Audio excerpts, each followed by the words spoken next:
On the foreign scene, a document has emerged giving the most powerful insight yet into the detention of hundreds of thousands of Uyghurs in a network of internment camps.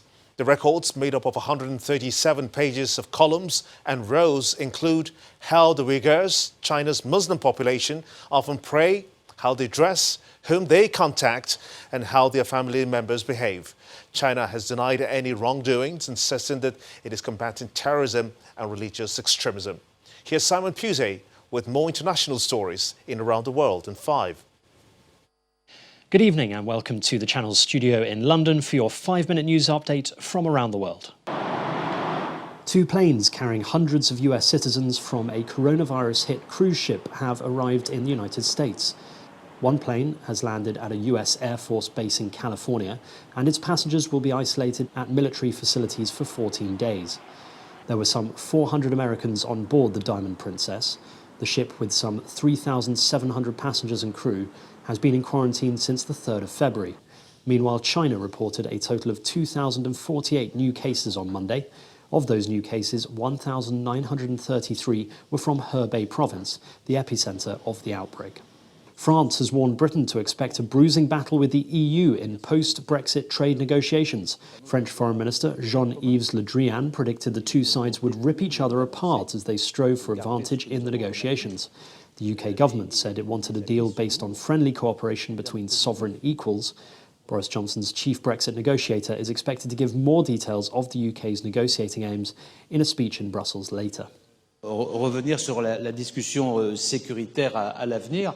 Coming back to the discussion about security in the future, much as I think that on issues of trade or the future relationship which we're embarking on, we're going to tear ourselves apart. But that's part of the negotiations.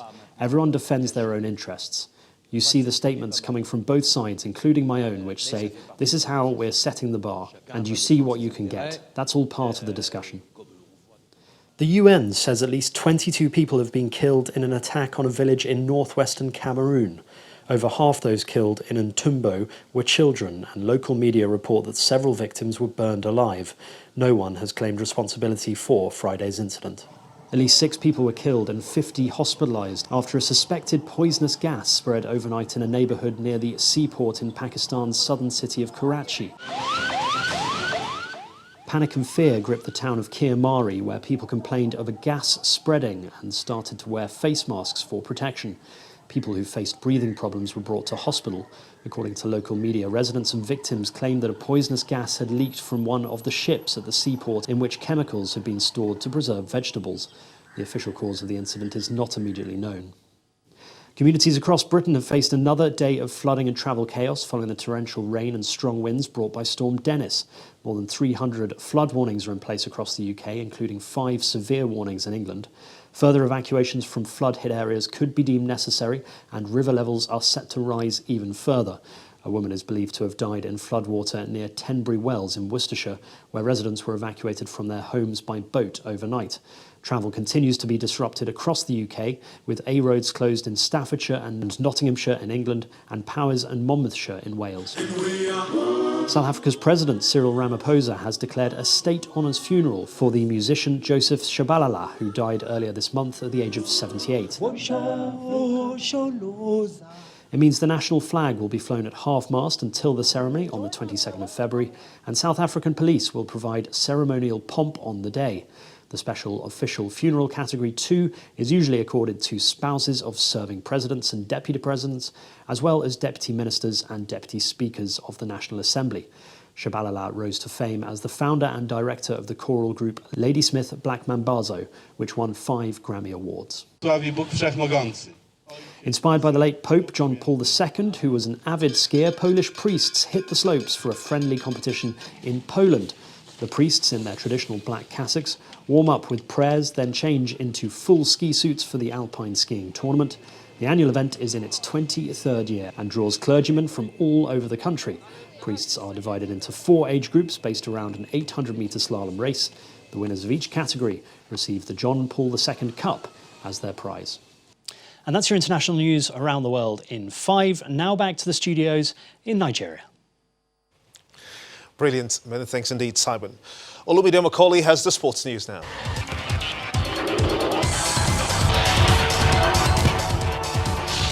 Hello and welcome to Sports News. Host Cameroun will open their 2020 Africa Nations Championship campaign against Zimbabwe after the draw was conducted this evening in an intriguing and elaborate ceremony in Yaoundé. The indomitable Lions, who will be taking part in the tournament for the fourth time, will also face Burkina Faso and Mali in Group A. Libya, DR Congo, and Niger will slug it out in Group B. Meanwhile, defending champions Morocco are drawn in Group C alongside debutants Togo, who edged out Nigeria in the final qualification round, Uganda and Rwanda. In Group D, Zambia, Guinea, Namibia and Tanzania will square it out. The tournament will be held in Cameroon for the first time ever from April the 4th to the 25th in 3 cities. In the English Premier League, Manchester United have defeated Chelsea by 2-0 in a one-sided contest at Stamford Bridge.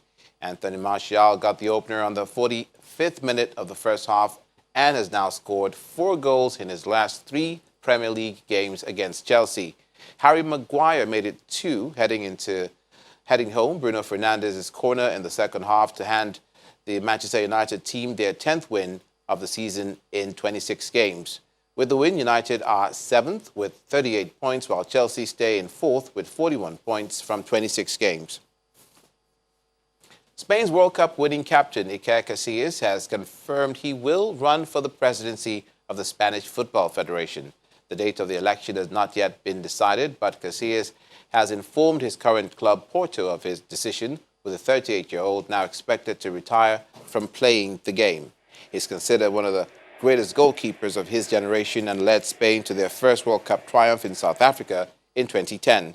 He played 167 times for Spain, also winning 2 Euros in 2008 and 2012, and made more than 700 appearances for Real Madrid, with whom he won 5 La Liga titles and the Champions League 3 times before joining Porto in 2015. Away from football, reigning Formula One champion Lewis Hamilton is predicting the 2020 Formula One season is going to be the closest title race ever. Hamilton is this year bidding to match Michael Schumacher's record of 7 world titles, and he's also just 7 victories shy of the German's all-time win record of 91. He will be in action at next week's 3-day winter test in Barcelona before he opens his championship defense in Melbourne on March the 15th.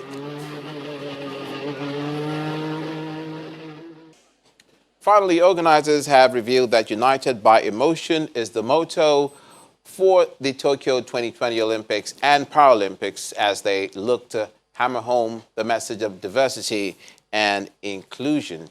Tennis player Naomi Osaka, who was born in Japan to a Haitian father and a Japanese mother, but raised in the United States, narrated the motto's promotional video. Japan, which has long prided itself on being homogeneous, is becoming more ethnically diverse, and Osaka, currently 10th in the world rankings, is often held up as the face of these changing times.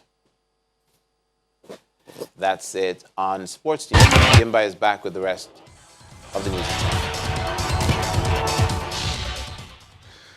Brilliant. Thanks indeed, Olumide. And the main news again, the Emir of Kano, Muhammad Sanusi II, the Senate President, Ahmed Lal, and state governors today called for the decentralization of Nigeria's security system in the wake of killings, armed banditry and kidnappings across the country.